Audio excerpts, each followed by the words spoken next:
Hello, is Farouk there? Oh, Farouk, it's you. Oh, your secretary's walked out, she's been paid. All right, listen, Farouk, I need to ask you a favour. It's nothing too major. Money's a little tight as we're over budget. Too many people standing around doing nothing, they're saying. Well, there's a way you can help. Tomorrow, we've got a little stunt scene where someone gets knocked over by a car and it's integral to the story. Here's the problem.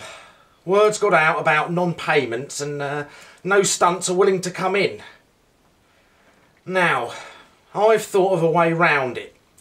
Just use one of the extras I didn't like and one of the ones I sent home. Just make sure they haven't got any family or anyone who's going to give a damn about them. Right, now also Farouk, between you and me, you're going to be driving the car. Yes, your car's only an old banger anyway, so it won't matter if it gets damaged, and I'm sure it'll be the extra who comes off far worse anyway, won't it? Now, I need you to be doing at least 30, ideally 35, otherwise it won't work on camera.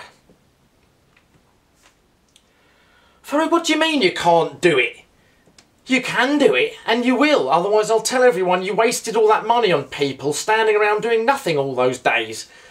And I won't employ you again on the next film where I promised I'd pay you, alright? And in fact, I don't think I'll employ you ever again, and no one else will, because you're absolutely useless.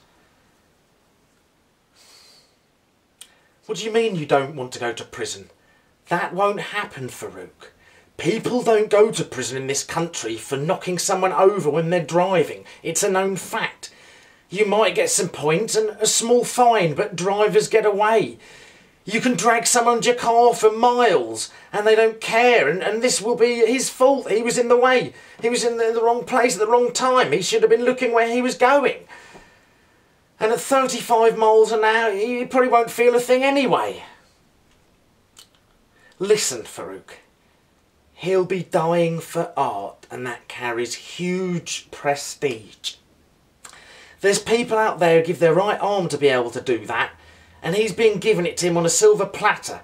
He'll be featured. There was no chance of that happening before, was there? And he'll probably get upgraded an extra £25 for that.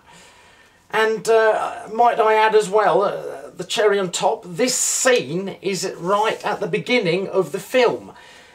This is going to be the first scene that people see on the massive silver screen.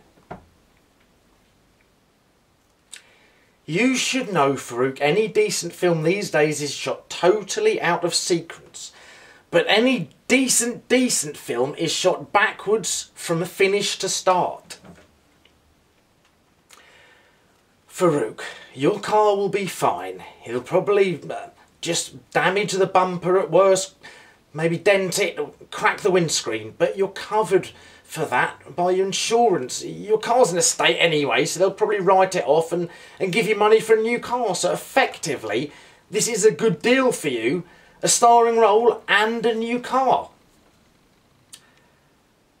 Farouk, I tell you what, there'll be no thinking on it.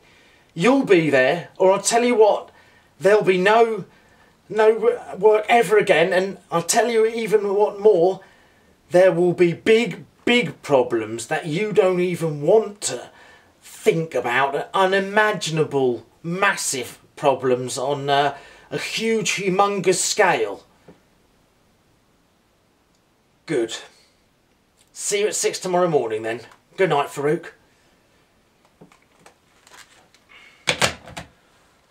Lord have mercy.